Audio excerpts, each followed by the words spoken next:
ഇങ്ങനെ സിസ്റ്റേഴ്സ് കടന്നു വന്ന് ദൈവത്തെ ഒരു പ്രാവശ്യം കൂടെ ജീവനുള്ള ദൈവത്തെ സ്തുതിക്കുവാൻ ദൈവം എന്റെയും ജീവിതത്തിൽ ഒരു അവസരം നൽകി.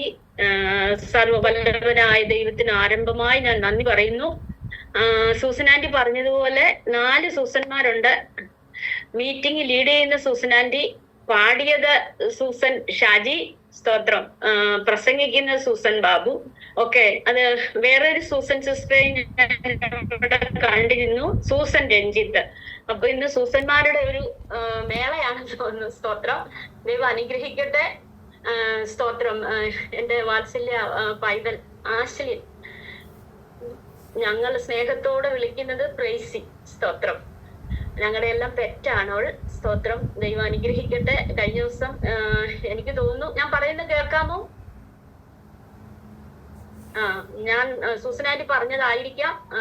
എനിക്ക് മെസ്സേജ് ഇട്ടിരുന്നു, എങ്ങനെയുണ്ട് കാര്യങ്ങളൊക്കെ ചോദിച്ചു. അപ്പോൾ ഞാൻ അങ്ങോട്ട് പറഞ്ഞു, മോളെ ഞാൻ ഇന്ന് സിസ്റ്റർ കേസിൽ ദൈവത്തിനെ ശുശ്രൂഷിക്കാനുണ്ട് എന്ന് പറഞ്ഞു. സ്തോത്രം, പൈതലിനെയും ദൈവം കൊണ്ടുവന്നല്ലോ. ദൈവത്തിന്റെ കൃപയ്ക്കായി സ്തോത്രം. എന്റെ സാക്ഷ്യങ്ങളൊക്കെ ഞാൻ സമയം പോലെ പറയാം. അതുപോലെ ജോയ് സിസ്റ്റർ, ഞങ്ങൾക്ക് ദൈവം വലിയൊരു ആത്മബന്ധം തന്നു. ഈ ദേശത്ത് ചില വർഷങ്ങൾക്ക് മുമ്പേ കടന്നു വരുവാൻ ദൈവം സഹായിച്ചു. അതിനുശേഷം ഞങ്ങൾക്ക് ഒന്നിച്ച് ചില ദിവസങ്ങൾ ഇവിടെ ആയിരിക്കുവാൻ ദൈവം ഭാഗ്യം നൽകി. അത് എന്റെ ജീവിത ലൈഫിൽ ഒരു മെമ്മറബിൾ ഡേയ്സ് ആണ്. അത് എത്ര വർഷം കഴിഞ്ഞാലും അത് മനസ്സിൽ നിന്ന് മാറത്തില്ല. ആ ഒരു നല്ലൊരു അടുപ്പം ദൈവം ഞങ്ങൾക്ക് തന്നു. അത് ക്രിസ്തുവിന്റെ സ്നേഹത്താലുള്ള ബന്ധം ആണ്. സ്തോത്രം, അതിനായി ഞാൻ ദൈവത്തെ സ്തുതിക്കുന്നു. ഞങ്ങൾക്ക് കഴിഞ്ഞ ദിവസങ്ങളൊക്കെ ജനുവരി ഞങ്ങൾ നാട്ടിൽ പോയി. സൂസൻ ജോയ് സിസ്റ്ററെ കാണണമെന്ന് ഞങ്ങൾക്ക് ആഗ്രഹം ഉണ്ടായിരുന്നു, പക്ഷെ കാണാൻ പറ്റിയില്ല. സാഹചര്യങ്ങൾ അങ്ങനെ ആയിരുന്നു. സ്തോത്രം, അത് ഞാൻ വ്യക്തിപരമായി വിളിച്ചു പറഞ്ഞിരുന്നു. സ്തോത്രം, ഓർത്ത് പ്രാർത്ഥിക്കുന്നു എന്ന് എനിക്കറിയാം. വീണ്ടും പ്രാർത്ഥനയിൽ ഓർക്കണമേ. അതുപോലെ സൂസൻ ഷാജി, സ്തോത്രം സിസ്റ്ററെ ഓർത്ത് ഞാൻ ദൈവത്തെ സ്തുതിക്കുന്നു. അങ്ങനെ എല്ലാം സൂസൻ ഷാജി സിസ്റ്റർ ഒരു മീറ്റിംഗിൽ, ക്രൈസ്തവ എഴുത്തുപുരയുടെ ഒരു മീറ്റിംഗ് സോഹാറിൽ സംഘടിപ്പിച്ചു. അന്ന് ഞങ്ങൾക്ക് വ്യക്തിപരമായിട്ട് കാണുവാൻ ദൈവം ഭാഗ്യം നൽകി. സ്തോത്രം, അതും ഞങ്ങളുടെ ഒരു വലിയ ബന്ധം. ആ ബന്ധം ഇന്ന് വരെ കീപ്പ് ചെയ്യാൻ എപ്പോഴും വിളിച്ചിട്ടില്ല, അത് സത്യം തന്നെയാണ്. എങ്കിലും അത് ഇന്നും കീപ്പ് ചെയ്യുവാൻ ദൈവം ഞങ്ങൾക്ക് ഭാഗ്യം നൽകുന്നു. അതിനായി ഞാൻ ദൈവത്തെ സ്തുതിക്കുന്നു. ഒരു പാട്ടിൽ നമ്മൾ കാണുന്നുണ്ടല്ലോ, മരണത്താൽ മറയാത്ത മകൾ സ്നേഹപ്രഭയാൽ പിരിയാ ബന്ധമാണിത് യുഗകാലം വരെ. അത് ഒരിക്കലും ആ ബന്ധം നമുക്ക് പിരിയാ ബന്ധമായി തീരും. മാനുഷിക ബന്ധങ്ങൾ, രക്തബന്ധങ്ങളൊക്കെ മൺമറഞ്ഞു പോകും. എന്നാൽ ദൈവിക ബന്ധം, കർത്താവിന്റെ രക്തത്തിൽ വീണ്ടെടുത്ത പ്രിയപ്പെട്ടവരുടെ ആ ബന്ധം ഇവിടം കൊണ്ട് തീരത്തില്ല. അത് നിത്യത വരെ കൊണ്ടെത്തിക്കുന്ന ആ ദൈവ സ്നേഹത്തിനായി ഞാൻ ദൈവത്തെ സ്തുതിക്കുന്നു. ഞാൻ നന്ദി പറയുന്നു. ഞാൻ കൂടുതൽ മുഖവര പറഞ്ഞ് എന്റെ സമയങ്ങളെ ഞാൻ കവർന്നെടുക്കത്തില്ല. കാരണം ഇന്ന് ആക്ച്വലി ഞങ്ങൾക്ക് ഇന്ന് മസ്കറ്റിലേക്ക് പോകേണ്ടതായിരുന്നു. സൂസൻ ആന്റി എന്നോട് പറഞ്ഞപ്പം, സ്തോത്രം, ഞാന് ആദ്യം ഞാൻ ബാബുജാനോടൊന്ന് ചോദിക്കട്ടെ, കാരണം ഇന്ന് പോണമെന്ന് എനിക്കൊരു ഹിന്റ് തന്നിരുന്നു. പക്ഷെ വീണ്ടും ബാബുജാൻ മറന്നുപോയതായിരിക്കാം. കുഴപ്പമില്ലെന്ന് പറഞ്ഞു. സൂസൻ ആന്റിയോട് ഞാൻ നോ പറഞ്ഞില്ല, ഞാൻ ചെയ്യാമെന്ന് പറഞ്ഞു. കഴിഞ്ഞ ദിവസം ഇന്നലെയാണ് എന്നോട് പറയുന്നത്, നമുക്ക് ഇന്നലെ ഞങ്ങൾക്ക് ലേഡീസ് മീറ്റിംഗ് ഉണ്ടായിരുന്നു, അതുകൊണ്ട് പോകാൻ പറ്റത്തില്ല. ഇന്ന് അതുകൊണ്ട് നേരത്തെ പോണം എന്നിങ്ങനെ പറഞ്ഞിരുന്നു. എന്നാല് ഞാൻ പറഞ്ഞു, ഞാൻ സൂസൻ ആന്റിയോട് വാക്ക് പറഞ്ഞു, അതുകൊണ്ട് ഞാൻ ഇനി ഒരിക്കലും ഞാൻ പിന്മാറാൻ പറ്റത്തില്ല എന്ന് പറഞ്ഞു. ഓക്കെ, എന്നാൽ നമുക്ക് നേരത്തെ ഇറങ്ങാൻ പറ്റുമെങ്കിൽ നോക്കുക എന്ന് പറഞ്ഞ് അങ്ങനെ ഞാൻ സ്തോത്രം ദൈവസേനയിലായിരിക്കുന്നു. സൂസനാന്റിയെ കുറിച്ച് പറയുവാണെങ്കിൽ ഒത്തിരി കാര്യങ്ങൾ പറയാനുണ്ട്. ദൈവം നൽകിയ നല്ല ബന്ധത്തിനായി ഞാൻ ദൈവത്തെ സ്തുതിക്കുന്നു. എന്റെ സാക്ഷി പറയുമ്പോൾ ഞാൻ കഴിഞ്ഞ ഒരു ദിവസം ഞാനത് പറഞ്ഞതാണ്. 2017 ഞാൻ ശാരീരികമായ ബുദ്ധിമുട്ടിൽ കൂടെ ഞങ്ങൾ ഇവിടുന്ന് ചർച്ചയായിട്ട് ഞങ്ങൾ ഇവിടുന്ന് ടൂർ പോയി സലാല കാണാനായിട്ട്. എന്നാൽ സലാലയൊക്കെ കണ്ട് വൈകിട്ട് ഭവനത്തിൽ വിശ്രമിക്കുന്ന സമയമാണ് പെട്ടെന്ന് എനിക്ക് തലവേദന, സിവിയറായിട്ട് തലവേദന വന്നു. ഞാൻ സൂസൻ ആന്റിയോട് പറഞ്ഞു, സൂസൻ ആന്റി എനിക്ക് ഭയങ്കരമായിട്ട് തലവേദന എടുക്കുന്നു, എനിക്ക് ഇരിക്കാൻ പറ്റത്തില്ല. അന്നേരം സൂസൻ ആന്റി പറഞ്ഞു, സൂസൻ പോയി കിടന്നോളാൻ പറഞ്ഞു. ഞാൻ പോയി കിടന്നത് എനിക്കറിയാം, പിന്നുള്ള കാര്യങ്ങളൊന്നും എനിക്ക് അറിയത്തില്ല.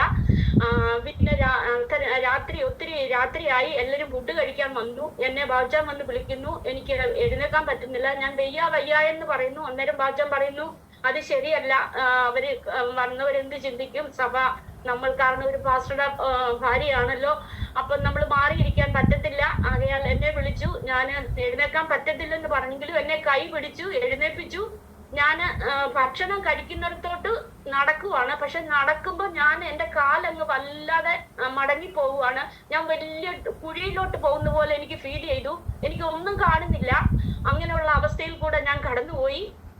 പെട്ടെന്ന് സുസനാന്റി ഓടി വന്നു. എന്നെ കട്ടിലെ കൊണ്ട് പിടിച്ചിരുത്തി. ബാച്ചാനും രണ്ടുപേരുടെ എന്നെ അവിടെ പിടിച്ച സഹോദരങ്ങളെല്ലാം ഓടി വന്നു. ഒരു ഫുഡ് കഴിക്കാൻ തുടങ്ങുന്ന സമയം പെട്ടെന്ന് എന്റെ സൈഡ് ഒരു റൈറ്റ് സൈഡില് ഒരു കോട്ടം പോലെ വന്നു. പെട്ടെന്ന് താഴെ എനിക്ക് തോന്നുന്നു ആ സഹോദരങ്ങൾ ഇന്നുണ്ടോ എന്ന് എനിക്ക് അറിയത്തില്ല. ചർച്ചില് അവർ രണ്ടുപേരും താഴെ താമസിക്കുന്ന ഒരു ഹോസ്പിറ്റലിൽ വർക്ക് ചെയ്യുന്നവരായിരുന്നു. പെട്ടെന്ന് അവർ ഹോസ്പിറ്റലിലേക്ക് എന്നെ അവിടെ തന്നെ കാണിച്ചു. അപ്പം പെട്ടെന്ന് BP ഷൂട്ടപ്പായെന്ന് അറിയുവാനിടയായി. അത് കഴിഞ്ഞ് പ്രാഥമിക ശുശ്രൂഷകളൊക്കെ തന്നു എന്നെ ഭവനത്തിൽ. സുസനാന്റി എന്നോട് ഒത്തിരി കാര്യങ്ങൾ പറഞ്ഞു. സഹപരിപാലനം എന്നൊക്കെ പറയുന്നത് ഒത്തിരി ടെൻഷനുള്ള കാര്യങ്ങളാണ്. നമ്മള് അതൊന്നും മനസ്സിലോർത്ത് പാടുപെടരുത്. കുഞ്ഞുങ്ങളുടെ ഭാവിയൊക്കെ കിടക്കുന്നതേ ഉള്ളൂ, എങ്ങും എത്തിയിട്ടില്ല എന്നൊക്കെ പറയുവാനിടയായി. അങ്ങനെ എനിക്ക് ഒത്തിരി ആത്മബലം തന്നു അന്ന് രാത്രി. അത് മാത്രമല്ല, കുറച്ച് കഴിഞ്ഞ് ഞാൻ ഓക്കെ ആകുന്നത് പോലെ എനിക്ക്, എന്നാൽ ആ കോട്ടം പെട്ടെന്ന് സഹോദരങ്ങളെല്ലാം, അത് സൂസനാന്റി അന്നത്തെ രാത്രി ഉറങ്ങാതെ ഓരോ അരമണി അവര് സഹോദരങ്ങളെല്ലാം അവിടെ താമസിക്കാൻ ബുദ്ധിമുട്ടുള്ളത് കൊണ്ട് വേറെ ഹോട്ടലുകളിൽ അറേഞ്ച് ചെയ്തിട്ടുണ്ടായിരുന്നു. അവിടേക്ക് പോയി. എന്നിട്ട് ഇവര് സൂസനാന്റി ആ രാത്രി മൊത്തം ഉറക്കളച്ചിരുന്ന് പ്രാർത്ഥനയോട് എനിക്ക് ഇങ്ങനെ ഇടയ്ക്ക് ഞാൻ നന്നായിട്ട് ഉറങ്ങും. ഉണരുമ്പോൾ സൂസനാന്റി ഉറങ്ങാതെ ഉണർന്നിരുന്ന ആ രാത്രി മൊത്തം പ്രാർത്ഥിച്ചതൊക്കെ ഇന്ന് ഞാൻ നന്ദിയോടെ ഓർക്കുന്നു. ഞാൻ മിക്കവാറും ഞാൻ സാക്ഷി പറയുമ്പോഴൊക്കെ ഞാൻ ഇത് പറയാറുണ്ട്. എനിക്ക് വേണ്ടി ഉണർന്നിരുന്ന് പ്രാർത്ഥിച്ചു. ആ പ്രാർത്ഥനയുടെ ഫലമൊക്കെ ദൈവം ഓരോ ദിവസവും അത്ഭുതമായി ഇന്ന് വരെ നടത്തുന്നു. സാക്ഷിയൊക്കെ ഞാൻ പറയണമെന്ന് എന്റെ വാത്സല്യ പ്രിൻസി കുടുംബം സുമിലായിട്ടുണ്ട്. സ്തോത്രം. അവളെ ഓർത്ത് ഞാൻ ദൈവത്തെ സ്തുതിക്കുന്നു. ഞാൻ സാക്ഷ്യം പറഞ്ഞാൽ എന്റെ മെസ്സേജ് പറയാൻ പറ്റുമോ എന്ന് എനിക്ക് അറിഞ്ഞൂടാ. സ്തോത്രമെങ്കിലും ഈ കുഞ്ഞുങ്ങളൊക്കെ ഇവിടെ ഉണ്ടല്ലോ, നിങ്ങൾക്കൊക്കെ അത് പ്രയോജനമായി തീരും എന്ന് ഞാൻ വിശ്വസിക്കുന്നു. സ്തോത്രം. 1984 ഞാൻ എൻ്റെ പ്രീ ഡിഗ്രി വിദ്യാഭ്യാസത്തിന് ശേഷമാണ് ഞാൻ ഡൽഹിയിലേക്ക് ഡൽഹിയിലല്ല, രാജസ്ഥാനിലേക്ക് കടന്നു പോകുന്നത്. രാജസ്ഥാനിൽ കടന്നു പോകുന്നത് സ്തോത്രം നേഴ്സിംഗ് പഠിക്കണം എന്നുള്ള ചിന്തയോടാണ് ഞാൻ രാജസ്ഥാനിൽ കടന്നു പോകുന്നത്. നിങ്ങൾക്കറിയാം, എൻ്റെ സൂസനാന്റി പറഞ്ഞതുപോലെ ആസ്ലിന്റെ പപ്പ എൻ്റെ മൂത്ത സഹോദരനാണ്. സ്തോത്രം. അങ്ങനെ ഞാൻ രാജസ്ഥാനാണ് ആദ്യം ഞങ്ങളുടെ ഭവനത്തിൽ നിന്ന് വടക്കേന്ത്യയിലേക്ക് കടന്നു പോകുന്നത്. അങ്ങനെ രാജസ്ഥാൻ കർത്താവിന്റെ വേലയോടുള്ള ബന്ധത്തിൽ അവിടെ ആയിരുന്നു. രാജസ്ഥാന്റെ വിവാഹത്തിന് മുമ്പാണ്. അങ്ങനെ ഞാൻ ആ ദേശത്തേക്ക് കടന്നുപോയി. സ്തോത്രം. അവിടെ ചെന്നപ്പോൾ അതിനു മുന്നേ തന്നെ എന്റെ ചേച്ചി ഇന്ന് നിത്യതയിൽ വിശ്രമിക്കുന്നു. സ്തോത്രം. നിങ്ങളൊക്കെ ഇടയ്ക്ക് മീറ്റിംഗ് കയറിയിട്ടുണ്ടോ എന്ന് എനിക്ക് തോന്നുന്നു.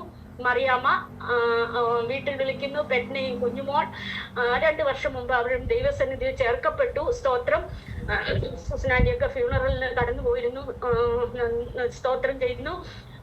അങ്ങനെ ഞാൻ എൻ്റെ ചേച്ചി എന്നോട് പറഞ്ഞു, വേണ്ട, നീ നേഴ്സിംഗ് പഠിക്കണ്ട.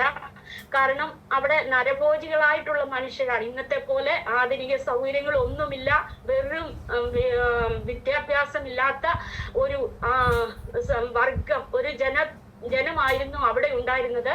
അങ്ങനെ എന്നോട് പറഞ്ഞു, വേണ്ട, നിന്നെ കൊണ്ട് പറ്റത്തില്ല, നീ നേഴ്സിംഗ് പഠിക്കണ്ട. അതുപോലെ തന്നെ ഞാൻ കടന്നു ചെല്ലുന്നതിന് മുമ്പ് രാജാനോട് വിളിച്ചു പറഞ്ഞു, അവളെ നേഴ്സിംഗിന് വിടണ്ട. ഞാനാണ് എൻ്റെ വീട്ടിലെ ഏറ്റവും ഇളയത്. ഞങ്ങൾ 5 സഹോദരങ്ങൾ. അതിലേറ്റവും ഇളയത്. എല്ലാവരുടെയും ലാളന വാങ്ങി വളർന്ന ഒരു പൈതലായിരുന്നു ഞാൻ. അങ്ങനെ രാജാൻ പറഞ്ഞു, കുഞ്ഞോള് പറഞ്ഞു, അവൾക്ക് പറ്റത്തില്ല രാജ, അവളെ നേഴ്സിംഗ് വിടണ്ട. അങ്ങനെ എൻ്റെ പ്ലാൻ അങ്ങ് മാറി. അതിനുശേഷം രാജാൻ പറഞ്ഞു, കുഞ്ഞുമോളും ചേച്ചിയും കൂടെ ചേർന്നുകൊണ്ട് നേഴ്സിംഗ് വിടണ്ട, അതിനുശേഷം അവളെ ടൈപ്പും ഷോർട്ട് ഹാൻഡും പഠിപ്പിക്കാം, രാജാന്റെ അടുത്ത് നിർത്തി പഠിപ്പിക്കാം എന്ന് പറഞ്ഞു. അങ്ങനെ ഞാൻ അവിടെ കുറച്ച് നിന്ന് ടൈപ്പും ഷോർട്ട് ഹാൻഡും ഒക്കെ പഠിച്ചു. പഠിച്ചതിന് ശേഷം അതിന് ഏകദേശം ഒരു 6 മാസക്കാലം ഞാൻ അവിടെ ആയിരുന്നു. അന്ന് ഇന്നത്തെ പോലുള്ള ഒരു സംവിധാനങ്ങളും രാജസ്ഥാനിലില്ല. ഇന്ന് അവര് ജയ്പൂരിലായിരിക്കുന്നു. അന്ന് അവർ അൽവറിലാണ്. സ്തോത്രം. അന്നത്തെ കാര്യങ്ങളൊക്കെ 84 കാര്യങ്ങളാണ്. വളരെ തുച്ഛമായ ആ മിനി സോമന്റെ സൗണ്ട് ഒന്ന് ഓഫ് ചെയ്യാമോ? പോസ്റ്റ് ആരാന്ന് വെച്ചാൽ അവർക്ക് ചെയ്യാൻ പറ്റുമായിരിക്കും. ഓക്കെ, സ്തോത്രം. അങ്ങനെ ഞാൻ അവിടെ 6 മാസക്കാലം പഠിച്ച ശേഷം എന്നെ ബുദ്ധിമുട്ടുകൾ അനുഭവിക്കുന്നുണ്ട്. അന്നത്തെ 10 രൂപ ഞാൻ ഇന്ന് 10,000 ഒക്കെ കിട്ടിയാലും 10,000-നൊക്കെ മാത്രമാണ് സ്വത്രാഴ്ചയൊക്കെ കിട്ടുന്ന. ഞാൻ 10 രൂപയും കൊണ്ട് പ്രയർ കഴിയുമ്പോ മോള് റൊട്ടി ഉണ്ടാക്കിക്കോ, ഞാൻ പോയി ഈ അന്ന് മടുക്കയില്ല, ചെറിയ കുടം കുടം മടുക്ക തൈര് കിട്ടും, ഞാൻ വാങ്ങിച്ചോണ്ട് വരാമെന്ന് പറഞ്ഞിട്ട് ആ 10 രൂപയും കൊണ്ടൊക്കെ രാഴ്ച പോകും. ഞാന് അന്നത്തെ ചൂടിന്റെ സമയം പാട്ടിയൊക്കെ ഉണ്ടാക്കി നോക്കിയിരിക്കും. വരുമ്പോ മോളെ ചപ്പാത്തി ഇങ്ങനെ എടുത്തോണ്ട് വരാൻ പറയും. ഒന്നുമില്ലാതെ ആ ചപ്പാത്തി ഞങ്ങൾ ചുട്ടുകൾ കൂടെ കടന്നുപോയ ആ സമയങ്ങൾ. അപ്പൊ ഞാൻ ഓർത്ത് ഒരാഴ്ച ഞാൻ നിന്നാൽ ഭാരമായി തീരുമല്ലോ. എന്റെ അച്ചാച്ചനെയോ അമ്മച്ചിയോ സഹോദരങ്ങളെയോ ഒന്നും ഞാൻ അറിയിച്ചിട്ടില്ല. കാരണം ഞങ്ങൾ അങ്ങനെ ബുദ്ധിമുട്ടിൽ കൂടെ കടന്നുപോയൊരു ഭവനമല്ലായിരുന്നു. ദൈവം വേണ്ടതൊക്കെ മാന്യമായതൊക്കെ തന്ന് ഞങ്ങളെ നടത്തിയിരുന്നു. എന്നാൽ കർത്താവിന്റെ വേലയോടുള്ള ബന്ധത്തിലായതുകൊണ്ട് ഈ പ്രതിസന്ധിയിൽ കൂടെ ഒക്കെ കടന്നു പോകേണ്ടതായിട്ട് വന്നിട്ടുണ്ട്. എങ്കിലും രാജാന്റെ ആ പ്രതിസന്ധിയിൽ ഞാൻ പറഞ്ഞ പ്രകാരം എന്റെ ചേച്ചി സഹോദരനെ ഡൽഹിയിൽ കൊണ്ടുപോയി. ഡൽഹിയിൽ ഒരു കമ്പനിയിൽ ഞാൻ രാജാന്റെ തന്നെ ഡൽഹിയിലുള്ള ഒരു ബ്രദർ മുഖാന്തരമാണ് എനിക്ക് ഒരു ജോലി അവിടെ ദൈവം ഒരുക്കി തന്നു. അവിടെ ചെന്നപ്പോൾ തന്നെ എനിക്കറിയത്തില്ല, വാട്ട് ഈസ് യുവർ നെയിം എന്ന് ചോദിച്ചു. എനിക്ക് അതിന്റെ മറുപടി പറയാൻ അറിയത്തില്ല. യു നോ ഇംഗ്ലീഷ്, അതും എനിക്ക് പറയാൻ അറിയത്തില്ല. എന്നിട്ട് ഇങ്ങനെ പല കാര്യങ്ങൾ type writing and short hand അങ്ങനെയൊക്കെ കുറെ ക്വസ്റ്റ്യൻസ് എന്നോട് ചോദിച്ചു. എനിക്കിതിലൊന്നും, കാരണം ഞാൻ ആദ്യമായിട്ടാണ് എന്റെ 17ാമത്തെ വയസ്സിൽ മാതാപിതാക്കളുടെ ശിക്ഷണത്തിൽ വളർന്നതിന് ശേഷം അതിനുശേഷമാണ് 6 മാസമായിട്ടാണ് എന്റെ സഹോദരനോടൊപ്പം ഞാൻ ആയിരിക്കുന്നത്. ആ ചുറ്റുപാടിൽ വളർന്നു. ഇങ്ങനെ ഒരു ഓഫീസോ കാര്യങ്ങളോ ഒന്നും ഞാൻ കണ്ടിട്ടില്ല. അതിനുശേഷം അവിടെ വന്നു, ഇങ്ങനെ കാര്യങ്ങൾ ചോദിച്ചു. വന്നിട്ട് രാജാനോട് ആ ബോസ് പറഞ്ഞു, you are a pastor, then how can I say there is no vacancy എന്ന്. അങ്ങനെ പറഞ്ഞതിന് ശേഷം 3 മാസം ഞാൻ അവൾക്ക് കൊടുക്കാം, അവൾ ഓക്കെ ആവുകയാണെങ്കിൽ, അവൾ ഫിറ്റ് ആവുകയാണെങ്കിൽ ഞാൻ ഇവിടെ അവളെ ഡ്യൂട്ടിയിൽ കണ്ടിന്യൂ ചെയ്യിക്കാം, അപ്പോയിന്റ്മെന്റ് ലെറ്റർ കൊടുക്കാം എന്നൊക്കെ പറഞ്ഞു. അത് കഴിഞ്ഞ് ഞാൻ ആ റൂമിൽ നിന്ന് ഇറങ്ങി രാജാന്റെ കൈ പിടിച്ചു. അപ്പോഴും ഞാൻ വിറയ്ക്കുവാണ്. ഞാൻ ഇങ്ങനെ കൈ പിടിച്ച് രാജാ എന്തോ അവർ പറഞ്ഞെന്നും ചോദിച്ചു. ഞാൻ രാജാനെ ഒന്ന് കെട്ടിപ്പിടിച്ചിട്ട് കരഞ്ഞു. കാരണം ആദ്യമായിട്ടാണ് ഞാൻ ഇങ്ങനെ മാറി നിൽക്കുന്നത്. സ്തോത്രം. അതിനുശേഷം രാജൻ പറഞ്ഞു, മോളെ നീ ഭാരപ്പെടണ്ട, ഒന്നുമല്ല പറഞ്ഞു, നിന്നെ അവർക്ക് ഇഷ്ടമായി, നിനക്ക് 3 മാസം കഴിയുമ്പോൾ നിനക്ക് അപ്പോയിന്റ്മെന്റ് തരുമെന്നേ പറഞ്ഞുള്ളൂ എന്ന് പറഞ്ഞു. കാരണം ഈ പറഞ്ഞതൊന്നും എനിക്ക് ഒന്നും മനസ്സിലായില്ല. അതിനുശേഷം ഞാൻ പറയട്ടെ, രാജാൻ അവിടെ സഹോദരിമാർ താമസിക്കുന്ന ഒരു ഭവനത്തിൽ എന്നെ കൊണ്ടാക്കി. രാജാൻ ഒരു കത്രദാസൻ പാസ്റ്റർ വയോഹന്നാന്റെ സിസ്റ്റർ എന്നുള്ള പരിഗണനയിൽ എനിക്ക് അവിടെ ജീവിക്കുവാൻ ദൈവം ഭാഗ്യം നൽകി. 3 മാസം കഴിഞ്ഞ് രാജാൻ വീണ്ടും വന്നപ്പോൾ ആ ബോസിന് ഭയങ്കര സന്തോഷമായി. നന്നായിട്ട് അവൾ ഹിന്ദിയൊക്കെ പറയുന്നു, ജോലികളൊക്കെ നന്നായി ചെയ്യുന്നുണ്ട് എന്നൊക്കെ പറഞ്ഞ് രാജാന്റെ മുന്നിൽ എന്നെ കുറിച്ച് നല്ല അഭിപ്രായം പറയുവാനൊക്കെ സഹായിച്ചു. അങ്ങനെ 84 ഞാൻ ഡൽഹിയിൽ ഒരു 84 നവംബർ ഡിസംബർ ഒക്കെ ആയി കാണും. അതിനുശേഷം 87-ലാണ് ഞങ്ങളുടെ വിവാഹം നടക്കുവാനിടയായി. 87-ന് ശേഷം ഞങ്ങൾ നോയിഡ എന്ന് പറയുന്ന സ്ഥലത്ത് ഞങ്ങൾ ഒന്നിച്ച് അവിടെ ഞങ്ങൾക്ക് ആയിരിക്കാൻ, ഭൗതിക ജോലിയോടുള്ള ബന്ധത്തിലായിരിക്കാൻ 84 മുതൽ 92 വരെ, ഞാൻ എന്റെ സാക്ഷ്യങ്ങളെ കുറയ്ക്കുന്നു, 92 വരെ ഞങ്ങൾക്ക് ഡൽഹിയിലായിരിക്കുവാൻ ദൈവം ഭാഗ്യം നൽകി. അവിടെ ആയിരുന്നത് അവിടെയുള്ള ദൈവദാസനും കുടുംബത്തിനും ദൈവമക്കൾക്കൊക്കെ ഞങ്ങൾ ഒരു അനുഗ്രഹമായി തീരുവാൻ, ഞങ്ങളെ കൊണ്ട് ആകുന്ന രീതിയിൽ കർത്താവിന്റെ വേലയ്ക്ക് ജോലി കൊടുക്കുവാനൊക്കെ ദൈവം ഞങ്ങൾക്ക് ഭാഗ്യം നൽകി. അതിനുശേഷം ബാബുച്ചാന്റെ ഭവനത്തിൽ ബാച്ചാനാണല്ലോ ഇളയത്. അങ്ങനെ പിതാവ് പെട്ടെന്ന് സ്ട്രോക്ക് വന്നു. അങ്ങനെ പിതാവിനെ നോക്കേണ്ടത് ഞങ്ങളുടെ ദൗത്യമാണെന്ന് ഞങ്ങൾ ഏറ്റെടുത്തുകൊണ്ട് ഞങ്ങൾ നാട്ടിലേക്ക് കടന്നു വന്നു. നാട്ടിൽ കടന്നു വന്നു. 93 ബാച്ചാൻ ഡൽഹിയിൽ കേരളത്തിൽ നിന്ന് മസ്കറ്റിൽ കടന്നു വന്നു. അതിനുശേഷം 2003 മുതൽ 93 മുതൽ 2003 വരെ ഞങ്ങൾക്ക് നാട്ടിലായിരിക്കുവാൻ, ജൂലൈ മാസം 30 വരെ ഞങ്ങൾക്ക് നാട്ടിലായിരിക്കുവാൻ ദൈവം ഭാഗ്യം നൽകി. 2003 മുതൽ ഈ ദിവസം വരെ സോഹാറിൽ കർത്താവിന്റെ വേലയും ഭൗതിക ജോലിയോടുള്ള ബന്ധത്തിലും ആയിരിക്കുവാൻ ദൈവം, വലിയവനായ ദൈവം ഞങ്ങൾക്ക് ഭാഗ്യം നൽകി. ഇതൊന്നും ഞങ്ങളുടെ മിടുക്കോ ഞങ്ങളുടെ ശ്രേഷ്ഠതയോ ഞങ്ങളുടെ പഠനത്തിന്റെ മിടുക്കോ ഒന്നുമല്ല. ദൈവത്തിന്റെ കൃപ ഞങ്ങളോട് കൂടെ ഇരുന്നു. ഞങ്ങളുടെ വാത്സല്യ അച്ചാച്ചൻ മരിച്ചതിന് ശേഷം അമ്മച്ചി തനിയായിരുന്നു. അമ്മച്ചിയോടൊപ്പം ഞങ്ങൾക്ക് ഈ ദേശത്ത്, അമ്മച്ചി ഞങ്ങളോടൊപ്പം 6 വർഷക്കാലം ഈ ദേശത്ത് പാർക്കുവാൻ ദൈവം ഭാഗ്യം നൽകി. അതിനുശേഷം അമ്മച്ചിയും ശാരീരിക ബുദ്ധിമുട്ടുകൾ കൂടെ ഒക്കെ ആയപ്പോൾ അമ്മച്ചി നാട്ടിലേക്ക് കടന്നുപോയി. അതിനുശേഷം ഞാനും പോയും വന്നു ഇങ്ങനെ നിൽക്കുവാനൊക്കെ ദൈവം ഭാഗ്യം നൽകി. 2 കുഞ്ഞുങ്ങളെ ദൈവം ഞങ്ങൾക്ക് നൽകി. സ്തോത്രം. ആ 2 കുഞ്ഞുങ്ങളെയും 12ാം ക്ലാസ് വരെ ഇവിടെ പഠിപ്പിക്കുവാനും അതിനുശേഷം അവർ വിദ്യാഭ്യാസത്തോടുള്ള ബന്ധത്തിൽ ഹയർ സ്റ്റഡി ചെയ്യുവാനും എയറോനോട്ടിക്കൽ എഞ്ചിനീയറിംഗ് പഠിക്കുവാനിടയായി. അതിനുശേഷം ദൈവം അവർക്ക് കുടുംബജീവിതം നൽകി. ഇന്ന് അവർ കുടുംബമായി ദുബൈയിലായിരിക്കുന്നു. 2 പേരും അവർ ദുബായിലായിരിക്കുന്നു. മോടെ കാര്യവും സൂസനാന്റി ഒക്കെ പറഞ്ഞിട്ടുണ്ടായിരിക്കും. നിങ്ങൾ ഓർത്ത് പ്രാർത്ഥിച്ച വിഷയവുമാണ്. അതായത് മോന്റെ ഭാര്യ, അവൾക്ക് പെട്ടെന്ന് ഒരു ആക്സിഡന്റ് ഉണ്ടായി. മരണകരണമായ ആപത്തിൽ നിന്ന് ദൈവം അവളെ വിടുവിച്ചു. ആരോഗ്യത്തോടെ, ബലത്തോടെ, കൃപയോടെ ഇന്ന് അവർ കുടുംബമായി അവിടെ ആയിരിക്കുന്നു. സ്തോത്രം. 2ാമത് ഒരു പെൺ പൈതൽ, അവളെ ദൈവം സഹായിച്ചു. അവൾക്കും ദൈവം ഇവിടെ വിദ്യാഭ്യാസം പൂർത്തീകരിച്ചു. അതിനുശേഷം ഗ്രാജുവേഷൻ എടുത്തു. ഗ്രാജുവേഷൻ ഹയർ സ്റ്റഡിക്ക് വേണ്ടി കാനഡയിൽ കടന്നു പോകുവാൻ ദൈവം ഭാഗ്യം നൽകി. അതിനുശേഷം അവർക്ക് കുടുംബജീവിതം ദൈവം കൊടുത്തു. ദൈവം അനുഗ്രഹിക്കപ്പെട്ട ഒരു തലമുറയെ ദൈവം ദാനമായി നൽകി. ഇന്ന് കുഞ്ഞിന് 2 വയസ്സ് കഴിഞ്ഞിരിക്കുന്നു.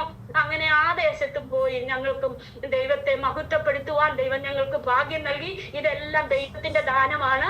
ഞാൻ ഇത്രത്തോളം ദൈവം എന്നെ സഹായിച്ചു. ആ കാര്യങ്ങളൊക്കെ ദൈവം നടത്തിയ വിധങ്ങളെ ഓർത്ത് ഞാൻ ദൈവത്തിന് നന്ദി പറയുന്നു. 22 വർഷക്കാലം ഈ ദേശത്ത് സോഹാർ പട്ടണത്തിൽ കർത്താവിന്റെ വേലയും ഭൗതിക ജോലി ബന്ധത്തിലുമായി ദൈവം ഭാഗ്യം. അനേക സഹോദരങ്ങളെ അച്ഛൻ കമ്പനിയിൽ ജോലിയോടുള്ള ബന്ധത്തിലായിരുന്നപ്പോൾ ഏകദേശം 65ഓളം സഹോദരന്മാരെ ഈ ദേശത്ത് കൊണ്ടുവരുവാൻ, വിശ്വാസികളും അവിശ്വാസികളുമായവരെ ഈ ദേശത്ത് കൊണ്ടുവരുവാനും അവർക്ക് ഭൗതിക ഉപജീവനത്തിനുള്ള വഴികളൊക്കെ ഒരുക്കി കൊടുക്കുവാനും ആ ജോലി മുഖാന്തരം ദൈവം കൃപ നൽകിയിട്ടുണ്ട്. എല്ലാ മഹത്വവും ഞാൻ എൻ്റെ ദൈവത്തിന് അർപ്പിക്കുന്നു. കഴിഞ്ഞ ദിവസം ശാരീരികമായിട്ട് ഒത്തിരി അസ്വസ്ഥതകൾ കൂടെ കടന്നുപോയി. എന്നാൽ ഞങ്ങൾ കഴിഞ്ഞ ജനുവരിയിൽ നാട്ടിൽ കടന്നുപോയി. ഒരു ട്രീറ്റ്മെന്റിനോടുള്ള ബന്ധത്തിൽ കടന്നുപോയി. അങ്ങനെ ആ ട്രീറ്റ്മെന്റ് കഴിഞ്ഞ് ഇവിടെ വന്നു. ഇംഗ്ലീഷ് മരുന്നിൽ നിന്ന് പെട്ടെന്ന് സിദ്ധ വൈദ്യത്തിലേക്കൊന്ന് കൺവേർട്ടായി. അങ്ങനെ ആ മെഡിസിൻ എടുത്ത ആ മെഡിസിൻ സൂട്ടാകാതിരുന്നു. വെയിറ്റ് 1 മാസം കൊണ്ട് 12 കിലോ വെയിറ്റ് അങ്ങ് ലോ ആയി. അങ്ങനെ പെട്ടെന്ന് ശരീരം ക്ഷീണിതനായിട്ട് ശ്വാസം എടുക്കാൻ വയ്യാതെ നെഞ്ചുവേദന ഭാരപ്പെട്ടു. വളരെ വളരെ ബുദ്ധിമുട്ടിൽ കൂടെ കടന്നുപോയി. പെട്ടെന്ന് ഞാൻ നാട്ടിലായിരുന്നു. എമർജൻസി ഒരാഴ്ചക്കകം ഞാനും കയറി വന്നു. മോന് ദുബൈയിൽ നിന്ന് കുടുംബമായി കടന്നു വന്നു. അങ്ങനെ ഇവിടെ ആയിരുന്നു. അതിനുശേഷം നമ്മുടെ ബ്ലഡിൽ ഒരു കൗണ്ട് ഉണ്ട്, ഇൻഫെക്ഷൻ. അത് ടെസ്റ്റ് ചെയ്തപ്പോൾ അത് നമുക്ക് സാധാരണ നമ്മുടെ ബോഡിയിൽ 5 ആകാൻ പറ്റുകയുള്ളൂ. CPR എന്ന് പറഞ്ഞൊരു ബ്ലഡ് കൗണ്ട്, അത് 5 ആണ് നോർമൽ ആയിട്ടുള്ള ഒരു മനുഷ്യന്റെ ശരീരം. എന്നാൽ ഭാവിച്ചാന് 218 ആയി. കൗണ്ട് ഒത്തിരി ഹൈ ആയി. അതിനുശേഷം 5 പ്രാവശ്യം ഇഞ്ചക്ഷൻ എടുത്തു. അതിനുശേഷം 5 ദിവസം ആന്റിബയോട്ടിക് എടുത്തു. എന്നിട്ടും നോക്കിയപ്പോൾ 157 വരെ എത്തി. അവിടുന്ന് അപ്പം ഡോക്ടറെ വീണ്ടും കണ്ടു. ക്ഷീണിതനായിരുന്നു. അപ്പം ഡോക്ടർ സജസ്റ്റ് ചെയ്തു, ഇവിടെ ഇനി ട്രീറ്റ്മെന്റ് ചെയ്താൽ ഒത്തിരി ബുദ്ധിമുട്ടായിരിക്കും, ഞങ്ങളും അപ്പോൾ നാട്ടിൽ പോകുന്നതായിരിക്കും നല്ലതെന്ന് പറഞ്ഞ് ഈ മെയ് 8-ാം തീയതി നാട്ടിലേക്ക് കടന്നു പോകാൻ പ്ലാൻ ചെയ്തു. അങ്ങനെ ഞങ്ങൾ ട്രീറ്റ്മെന്റിന് വേണ്ടി കടന്നു പോകാൻ. അപ്പോഴും എൻ്റെ ഉള്ളിൽ ഒരു ഭയങ്കരമായിട്ട് വേദനയുണ്ട്. ഞങ്ങള് 2 വർഷം മുമ്പേ മടങ്ങിപ്പോകണമെന്നുള്ള ഒരു ആഗ്രഹത്തോടെ ആയിരുന്നു.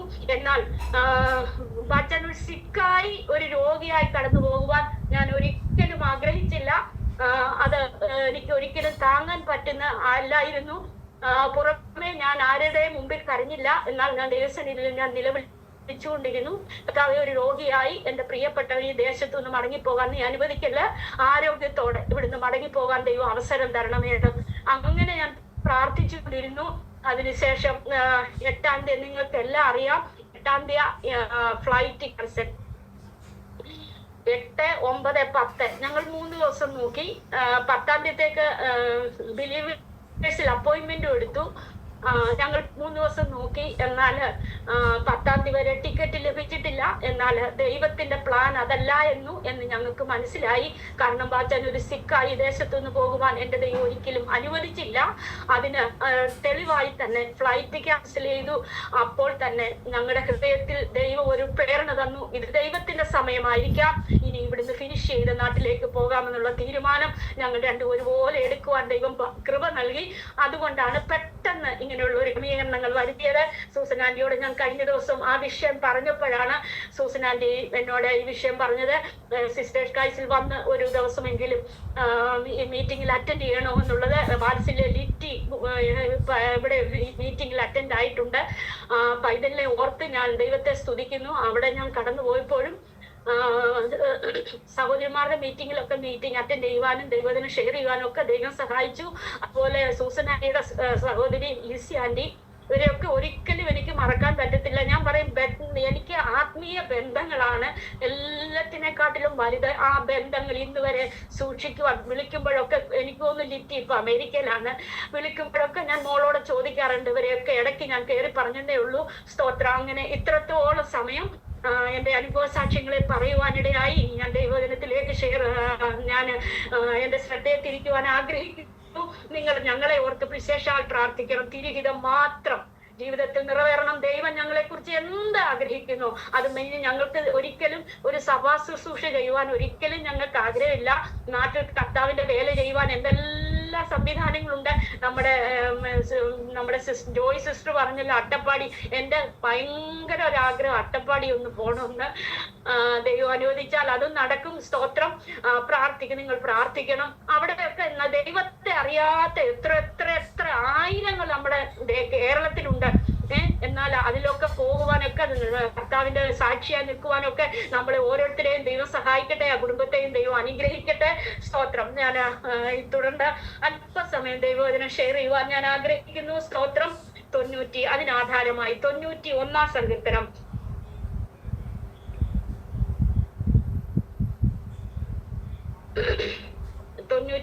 സങ്കീർത്തനം 14-ഉം 15-ഉം വാക്യങ്ങൾ.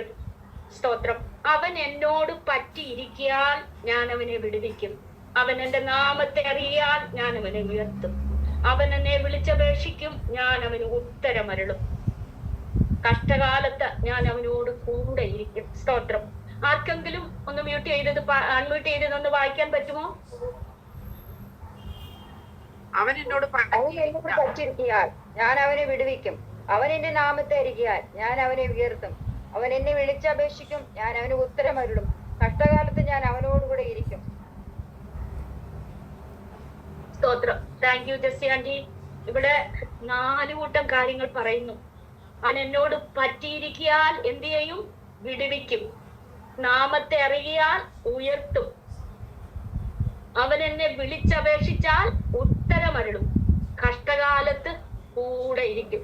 നമ്മളെല്ലാം നമ്മുടെ കുഞ്ഞുങ്ങളെ പോലും നമ്മൾ കാണാപ്പാടം പറഞ്ഞു പഠിപ്പിക്കുന്ന ഒരു സങ്കീർത്തനമാണ് അല്ലേ?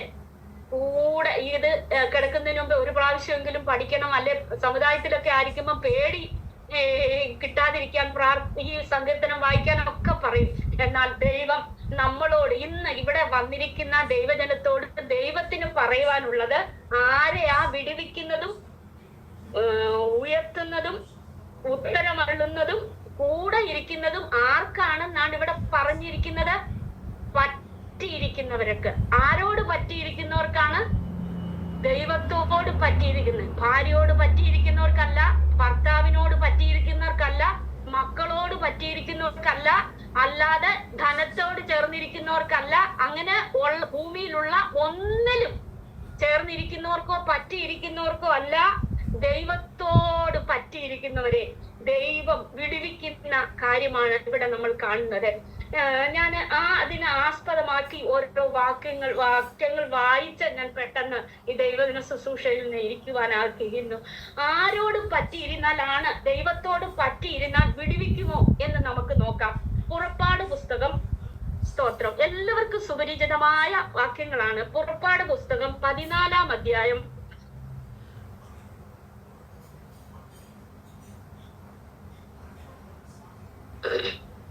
അതിന്റെ 1-ാം വാക്യത്തിൽ നമ്മൾ കാണുന്നു, യഹോവ പിന്നെ മോശയോട് പറഞ്ഞത് എന്തെന്നാൽ, നിങ്ങൾ തിരിഞ്ഞ മിഗ്ദോലിനും കടലിനും മധ്യേ ബാൽസഫോനും സമീപത്തുള്ള ദീഹഹിരോത്തിനരിയെ പാളയമിറങ്ങണമെന്ന് ഇസ്രായേൽ മക്കളോട് പറയുക. നമുക്കിത് അറിയാം. നമുക്കെല്ലാം, നമ്മളുടെ എല്ലാവരും ദൈവമക്കളാണ്. അതിലപ്പുറം ദൈവവചനം ശക്തമായി ശുശ്രൂഷിക്കുന്ന ദൈവദാസിമാരുമാണല്ലോ. അതുകൊണ്ട് നമ്മൾക്കെല്ലാം അറിയുന്ന ദൈവവചനമാണ്. അത് നമ്മുടെ ജീവിതത്തിൽ അതെങ്ങനെ ഇന്ന് പകൽക്കാലം അത് നമുക്ക് എങ്ങനെ പ്രയോജനമായി തീരുമെന്നുള്ളത് നമ്മൾ ഓരോരുത്തരും പ്രാർത്ഥനയോടെ ആയിരിക്കും. ദൈവമേ അരുളി ചെയ്യണമേ, അടിയൻ ഇതാ എന്നുള്ള ആ സമർപ്പണത്തോടെ ആയിരിക്കുന്നുവെങ്കിൽ ദൈവം നമ്മളോട് സംസാരിക്കും. നമുക്കറിയാം, ഇസ്രായേൽ മക്കളെ ഇസ്രായേലിൽ നിന്ന് കൊണ്ടുവന്നു. തന്റെ ജനത്തിന്റെ കഷ്ടത കണ്ടു. മോശയോട് പറയുന്നു, ഞാൻ എന്റെ ജനത്തിന്റെ കഷ്ടത കണ്ടു അവരുടെ നിലവിളി കേട്ടു, ഞാൻ അവരെ സഹായിക്കാൻ ഇറങ്ങി വന്നിരിക്കുന്നു. അങ്ങനെ ഇറങ്ങി വന്ന മോശയെ ഒരു നായകനായി ഈ ഇസ്രായേൽ മക്കളുടെ മുൻനിരയിൽ കൊണ്ടുവന്നിട്ട് അവരെ ഇസ്രായേലിൽ നിന്ന് കൊണ്ടുവന്ന് അവരെ ചെങ്കടലിന്റെ നടുവിൽ, ആ കടലിന്റെ നടുവിൽ അവരക്കരെ കടക്കുവാൻ വഹിയാതെ മുമ്പിൽ ചെങ്കടൽ, പിൻപിൽ ഫറവോൻ സൈന്യം, ഈ രണ്ട് ഇതിന്റെ മധ്യത്തിൽ നിൽക്കുമ്പോൾ അവർ എന്ത് ചെയ്യണമെന്നറിയാതെ അവർ ഭാരപ്പെടുന്നു. അതുപോലെ നായകനായ മോശയോട് അവർ പിറുപിറുക്കുന്നു. ഇസ്രായേലിൽ ശവക്കുരി ഇല്ലാഞ്ഞിട്ടാണോ നീ ഞങ്ങളെ ഇങ്ങോട്ട് കൊണ്ടുവന്നത്, ഇവിടെ കിടന്ന് ചാകാനാണോ എന്നൊക്കെ പറഞ്ഞ് മോശക്കെതിരെ ശബ്ദമുയർത്തുമ്പോൾ മോശ പറയുന്നു, അതിന്റെ 13-ൽ പറയുന്നു, മോശ ജനത്തോട് ഭയപ്പെടേണ്ട, ഉറച്ചു നിൽക്കും, യഹോവയിൽ നിന്ന് നിങ്ങൾക്ക് ചെയ്യുവാനിരിക്കുന്ന രക്ഷ കണ്ടുകൊള്ളുവിൻ. ഇന്ന് നിങ്ങൾ കണ്ടിട്ടുള്ള മിസ്രൈമിലെ ഇനി ഒരു നാളും കാണില്ല. യഹോവ നിങ്ങൾക്ക് വേണ്ടി യുദ്ധം ചെയ്യും, നിങ്ങൾ മിണ്ടാതിരിപ്പീൻ എന്ന് പറഞ്ഞു. ജനം പിറുപിറുക്കുന്നു. എന്നാൽ നായകനായ മോശ ദൈവത്തോട് ചോദിക്കുമ്പോൾ മോശയോട് ദൈവം പറയുന്നു, മോശെ നീ എന്തിനാ പിറുപിറുക്കുന്നത്, നീ എന്തിനാ ധൈര്യഹീനനായിരുന്നത്, നിന്റെ കയ്യിൽ എന്താണ്? ആ വട്ടുകൊണ്ടാണ് മോശയെ ദൈവം ആദ്യമായിട്ട് മോശ അല്പം ഞാൻ വിക്കനാണ്, തടിച്ച നാവുള്ളവനാണ്, എനിക്കൊന്നിനും കഴിയത്തില്ലെന്നൊക്കെ പറഞ്ഞപ്പോൾ ആ വടി താഴെ ഇട്ടപ്പോൾ അത് സർപ്പമായി, വീണ്ടും അത് എടുത്തപ്പോൾ പഴയ രീതിയിൽ അത് വടിയായി. ആ വടി കൊണ്ട് മോശയോട് പറയുന്നു, നീ കടലിൽ ചെന്നിട്ട് ഈ വടി നീട്ടുവാൻ. അങ്ങനെ വടി നീട്ടാൻ പറഞ്ഞു. മോശ ജനത്തെ അവിടെ നിർത്തിയതിനു ശേഷം ആ വടി നീട്ടുമ്പോൾ ചെങ്കടൽ അവർക്ക് വേണ്ടി രണ്ടായി വിഭാഗിച്ചു മാറുന്നു. ദൈവം വിടുവിച്ചോ പ്രിയ ദൈവജനമേ? ജനത്തോട് കൂടെ പിറുപിറുപ്പുകാരായി മാറിയെങ്കിലും മോശ ദൈവത്തിന്റെ വിടുതൽ, മോശ മാത്രമല്ല മോശയോട് കൂടെ ഉണ്ടായിരുന്ന ജനവും ദൈവത്തിന്റെ വിടുതൽ കാണുവാൻ ദൈവം സഹായിച്ചു. ദൈവം നമ്മളെ വിടുവിക്കും, പറ്റിയിരിക്കുന്നവരെ വിടുവിക്കും. ഇതിലെ ഇങ്ങോട്ടും പോയി നടക്കുന്നവരെ അല്ല ദൈവം വിടുവിക്കുന്നത്, ദൈവത്തോട് ചേർന്നിരിക്കുന്നവരെ ദൈവം വിടുവിക്കുന്ന ദൈവമാണ്. ആകയാൽ പ്രിയ ദൈവജനമേ, നമ്മൾക്ക് നമ്മുടെ മുൻപിൽ പർവ്വത സമാനമായ രീതിയിലുള്ള പ്രശ്നങ്ങളാണോ? ആ പ്രശ്നത്തെ നമ്മൾ വലുതായി കാണണ്ട, നമ്മുടെ ദൈവത്തെ നമ്മൾ വലുതായി കാണുക. ദൈവം നമുക്ക് വേണ്ടി ചെങ്കൽ പാത ഒരുക്കും. ആ ചെങ്കടൽ മിസ്രൈമിൽ ഫറവോനും അവന്റെ രഥങ്ങൾക്കുമെല്ലാം അത് വിനാശമായി മാറിയപ്പോൾ തന്റെ ജനത്തിന് അത് രക്ഷയായി മാറി. ദൈവം വലിയവ ചെയ്യുവാനിടയായി. അടുത്തതായി നമ്മൾ കാണുന്നത്, അവനോട് പറ്റിയിരിക്കാൻ 1 വിടുവിക്കും, 2 ഉയർത്തും. അത് നമ്മൾ വായിച്ചാൽ നമുക്ക് മനസ്സിലാകും. രൂത്തിന്റെ പുസ്തകത്തിലേക്ക് നമ്മൾ മടങ്ങി വരുമ്പോൾ സ്തോത്രം.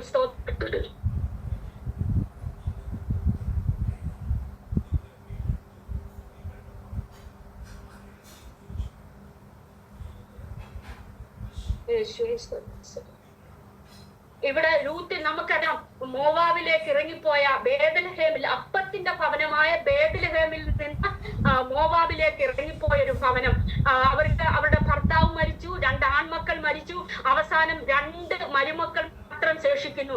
അവൾ വീണ്ടും കേട്ടു, ബേത്ലഹേമിൽ ധാന്യം വർദ്ധിക്കുന്നു, സമൃദ്ധി ഉണ്ടാകുന്നു, ഞാൻ തിരിച്ച് ബേത്ലഹേമിലേക്ക് പോകുവാണെന്ന്. എന്നാൽ അവൾ ബേത്ലഹേമിലേക്ക് പോകുന്നതിന് മുന്നമേ അവിടെ 2 മരുമക്കളെ വിളിച്ചിട്ട് പറഞ്ഞു. നമ്മൾ ഇവിടെ വായിക്കുമ്പോൾ രൂത്ത് 1:14 അവൾ പിന്നെയും പൊട്ടിക്കരഞ്ഞു. ഓർപ്പ അമ്മാവിയെ ചുംബിച്ച് പിരിഞ്ഞു, രൂത്തോ അവളോട് പറ്റി നിന്നു.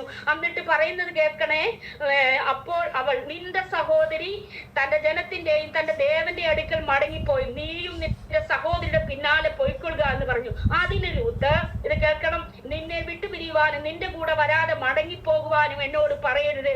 നീ പോകുന്നിടത്ത് ഞാൻ പോകും, നീ പാർക്കുന്നിടത്ത് ഞാൻ പാർക്കും. നിന്റെ ജനം എന്റെ ജനം, നിന്റെ ദൈവം എന്റെ ദൈവം. നീ മരിക്കുന്നിടത്ത് ഞാനും മരിച്ചടക്കപ്പെടും. ആ ദൈവ പൈതലിന്റെ സാക്ഷ്യം, അവൾ ആ അമ്മാവിയമ്മയിൽ നിന്ന് പ്രാപിച്ച ആ സാക്ഷ്യം, നിന്റെ ജനം എന്റെ ജനം, നിന്റെ ദൈവം എന്റെ ദൈവം. അങ്ങനെ പറയുവാൻ കഴിയും? നമ്മളോട് ഇടപെടുന്നവർ, നമ്മളുമായി സമ്പർക്കം ചെയ്യുന്നവർ, നമ്മൾ പറയാൻ പറ്റുമോ? ഈ നിന്റെ ജനം, നീ സേവിക്കുന്ന ദൈവം യഥാർത്ഥ ദൈവമാണ്, അത് സത്യ ദൈവമാണ്. ആ ദൈവം മാനുഷികമായിട്ടുള്ള മോവാബി രാജ്യത്തിലെ ദൈവങ്ങളെ പോലല്ല, ഊമ വിഗ്രഹങ്ങളല്ല, കല്ലും മണ്ണുമല്ല, ജീവനുള്ള ദൈവമാണ്. ആ ദൈവത്തെ എനിക്ക് വേണം. നിന്റെ ജനം എന്റെ ജനം, നിന്റെ ദൈവം എന്റെ ദൈവം. മരണത്താൽ അല്ലാതെ വിട്ടുപിരിയുവാൻ നീ എന്നോട് പറയരുതേ. പറ്റി നിൽക്കാൻ പറ്റുമോ? പറ്റി നിന്നാൽ നീ വീണ്ടും നമുക്ക് അതിന്റെ ഒടുവിൽ നമുക്ക് കാണുവാൻ കഴിയുന്നുണ്ട്. യേശുക്രിസ്തുവിന്റെ വംശാവലിയിൽ രൂത്ത് എത്തപ്പെടുവാൻ, രൂത്തിന്റെ തലമുറയെ കൊണ്ടുവരുവാൻ ദൈവം സഹായിച്ചു. പ്രിയ ദൈവജനമേ, മത്തായി 1:1 ദാവീദിന്റെ സന്തതിയായി ജനിച്ചു മരിച്ചിട്ട് ഉയർത്തെഴുന്നേറ്റ യേശുക്രിസ്തുവിനെ ഓർത്തുകൊള്ളുക. നമ്മൾ രൂത്തിന്റെ ഒടുവിലത്തെ വാക്യത്തിലേക്ക് നമ്മൾ കടന്നു വരുമ്പോൾ നമുക്ക് മനസ്സിലാകുന്നുണ്ട്, ഓബേദ് അവളുടെ അയൽക്കാരത്തികൾ നവോമിക്കൊരു മകൻ ജനിച്ചു എന്ന് പറഞ്ഞ അവന് ഓബേദ് എന്ന് പേര്. ദാവീദിന്റെ അപ്പനായ ഇശായിയുടെ മകൻ ഇവൻ തന്നെ. കണ്ടോ, ദാവീദിന്റെ അപ്പനായ ഇശായിയുടെ മകനായി, അതായത് യേശുക്രിസ്തുവിന്റെ വംശാവലിയിൽ പേര് ചേർക്കപ്പെടുവാൻ രൂത്തിനെ സഹായിച്ചു. എന്തുകൊണ്ടാണെന്നറിയാമോ? ദൈവം ഉയർത്തിക്കൊണ്ട് മോവാബ്യ ജനത്തെ ദൈവത്തിന്റെ സന്നിധിയിൽ, മോവാബിനും അമോന്യനും ഒരു കാലത്തും ദൈവസന്നിധിയിൽ വരരുതെന്ന് പറഞ്ഞപ്പോൾ ദൈവസന്നിധിയിൽ പ്രാർത്ഥിച്ച ആ വാത്സല്യ സഹോദരി, ദൈവത്തോട് പറ്റി നിന്ന ആ വാത്സല്യ സഹോദരി യേശുക്രിസ്തുവിന്റെ വംശാവലി സ്ഥാനം പിടിക്കുവാൻ ഇടയായി തീർന്നു. പ്രിയ ദൈവജനമേ, പ്രതിസന്ധികൾ കടന്നു വരുമ്പോൾ, പ്രതികൂലങ്ങൾ കടന്നു വരുമ്പോൾ ഈ സത്യദൈവത്തെ വിട്ടുപോകുവാൻ നമുക്ക് ഒരിക്കലും ഇടവരുതരുത്. ഈ ദൈവത്തെ മുറുകെ പിടിച്ചാൽ ദൈവം നമുക്ക് വേണ്ടി വലിയവ ചെയ്യും. ദൈവത്തിന്റെ ആ സ്വർഗീയ സിംഹാസനത്തിൽ ദൈവം അവിടുന്ന് നോക്കുമ്പോൾ, ഇവൾ എന്റെ ദാസിയാണ്, ഇവൾ എനിക്ക് വേണ്ടി നിന്നവളാണ്, ജീവൻ കൊടുത്തും എന്നെ സ്നേഹിച്ചവളാണെന്ന് പറയുവാൻ നമ്മുടെ ഓരോരുത്തരുടെയും ജീവിതത്തിൽ കഴിയുമെങ്കിൽ നമ്മുടെ ജീവിതം ധന്യമായി. വീണ്ടും നമ്മൾ കാണുമ്പോൾ സ്തോത്രം, ഇവിടെ നമ്മൾ വായിക്കുന്നു എസ്തേറിന്റെ ജീവിതം, എസ്തേറിന്റെ പുസ്തകത്തിൽ നമ്മൾ വായിക്കുമ്പോൾ നമുക്ക് കാണുവാൻ കഴിയുന്നുണ്ട് മൊർദെഖായിയെ കുറിച്ച്. മൊർദെഖായി ദൈവസന്നിധിയിൽ പ്രാർത്ഥിക്കുന്ന ഒരു മനുഷ്യനായിരുന്നു. അവന് മൊർദെഖായി ദൈവത്തോട് ചേർന്നിരിക്കുന്ന മനുഷ്യനായിരുന്നു. മൊർദെഖായിയെ നശിപ്പിക്കുവാൻ ആവോളം അവിടെയുള്ള കൊട്ടാരത്തിലുള്ള പ്രിയപ്പെട്ടവർ കിണഞ്ഞ് ശ്രമിച്ചു. എന്നാൽ മൊർദെഖായി ദൈവത്തിൽ വിശ്വസിച്ചവനായിരുന്നു. 4-ാം അധ്യായത്തിൽ നമ്മൾ വായിക്കുന്ന സംഭവിച്ചത് അറിഞ്ഞപ്പോൾ മൊർദെഖായി വസ്ത്രം കീറി രട്ടുടുത്ത് ദൈവസന്നിധിയിൽ പോയി നിലവിളിച്ചു. ഭക്തനായ മൊർദെഖായി ദൈവസന്നിധിയിൽ നിലവിളിച്ചപ്പോൾ ദൈവം മൊർദെഖായിക്ക് വേണ്ടി പ്രവർത്തിച്ചതായിട്ട് നമ്മൾ വായിക്കുന്നു. ദുഷ്ടനായ ഹാമാൻ അവിടെ തകർക്കപ്പെട്ടു. മൊർദെഖായിയെ നശിപ്പിക്കാൻ ഉണ്ടാക്കിയ കഴുകുമരത്തിൽ, ആ മൊർദെഖായിക്ക് വേണ്ടി ഒരുക്കിയ കഴുകുമരത്തിൽ ആ ഹാമാൻ, ദുഷ്ടനായ ഹാമാൻ തന്നെ തൂങ്ങപ്പെടുവാൻ ഇടയായി. പ്രിയ ദൈവജനമേ, നമ്മൾ വിശ്വസ്തയോടെ സത്യത്തോടെ നിൽക്കുവാൻ നമുക്ക് കഴിയുമെങ്കിൽ, ആര് നമുക്കെതിരെ തന്ത്രങ്ങൾ ചെയ്തോ, ആരെതിരെ ദോഷം നിരൂപിച്ചോ, അവര് തന്നെ ആ സാത്താന്റെ, ദുഷ്ടന്റെ അതേ തന്ത്രത്താൽ അവൻ തന്നെ കുടുങ്ങപ്പെടുവാൻ ഇടയാക്കും. നമുക്ക് ദൈവത്തിൽ വിശ്വസ്തയോടെ ജീവിക്കാം. അതിന്റെ അവസാന അധ്യായം, എസ്തേറിന്റെ പുസ്തകം അവസാന അധ്യായത്തിൽ നമ്മൾ കാണുന്നു. എസ്തേർ 10-ാം അധ്യായം 3-ാം വാക്യം, യഹൂദനായ മൊർദെഖായി അഹശ്വേരോശ് രാജാവിന്റെ രണ്ടാമനും യഹൂദന്മാരിൽ വെച്ച് മഹാനും സഹോദര സംഘത്തിന് ഇഷ്ടനും സ്വജനത്തിന് ഗുണകാംക്ഷിയും തന്റെ സർവ സംഘ വംശത്തിനും അനുകൂലവാദിയുമായിരുന്നു. ദൈവം മൊർദെഖായി ഉയർത്തിയത് കണ്ടോ? അവൻ മഹാനായി മാന്യനായി തീർന്നു. പ്രിയ വാത്സല്യ ദൈവജനമേ, നമ്മുടെയും ജീവിതത്തിൽ കർത്താവിന് വേണ്ടി നിൽക്കാം. നമ്മൾ മാന്യരാകാൻ നമ്മൾ പണിപെടണ്ട. ആരുടെയും കുരുട്ടുബുദ്ധികൾ ഒന്നും നമുക്ക് പ്രയോഗിക്കേണ്ട. നമ്മൾ സത്യത്തോടെ വിശ്വസ്തയോടെ ദൈവസന്നിധിയിൽ നിന്നാൽ തീർച്ചയായിട്ടും ദൈവം നമ്മളെ മാനിക്കും. ആ ദൈവത്തിന്റെ സമയത്തിന് വേണ്ടി നമുക്ക് കാത്തിരിക്കാം. കൂടാതെ നമ്മൾ കഴിയുന്നുണ്ട് മൂന്നാമത്തെ വിടിവ് പറ്റിയിരുന്നാൽ ഉത്തരം തരുന്ന ദൈവം. സ്തോത്രം സ്തോത്രം. 1 രാജാക്കന്മാർ 18-ാം അധ്യായത്തിന്റെ 37-ാം വാക്യത്തിൽ നമ്മൾ കാണുന്നുണ്ട്. സ്തോത്രം.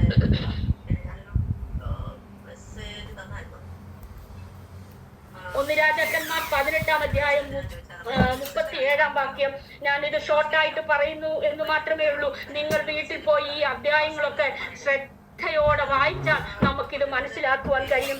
ആ 37-ാം വാക്യത്തിൽ നമ്മൾ വായിക്കുന്നു, യഹോവേ ഉത്തരമരുളേണമേ, നീ ദൈവം തന്നെ യഹോവേ, നീ തങ്ങളുടെ ഹൃദയം വീണ്ടും തിരിച്ചുവന്ന് ഈ ജനം അറിയേണ്ടതിന് എനിക്ക് ഉത്തരമരുളേണമേ.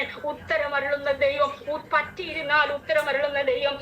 നമുക്കറിയാം അതിന്റെ സംഭവങ്ങളൊക്കെ.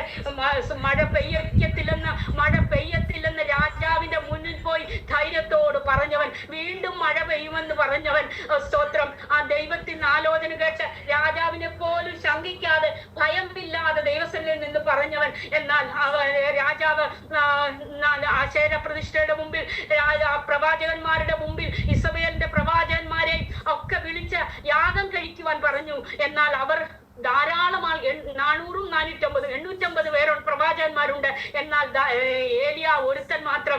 ഏലിയാവ് നിന്നിട്ട് നമ്മൾ വായിക്കുമ്പോൾ, അധ്യായം വായിക്കുമ്പോൾ നമുക്ക് കാണുവാൻ കഴിയുന്നുണ്ട്, ഇടിഞ്ഞു കിടന്ന യാഗപീഠം പുതുക്കി പണിതിട്ട് ഗോത്രസംഖ്യക്ക് ഒത്തവണ്ണം 12 കല്ലെടുത്ത് വെച്ചിട്ട് അതിന് ചുറ്റും വെള്ളമൊഴിച്ച് അതിന് ശേഷമാണ് യാഗം കഴിക്കുവാൻ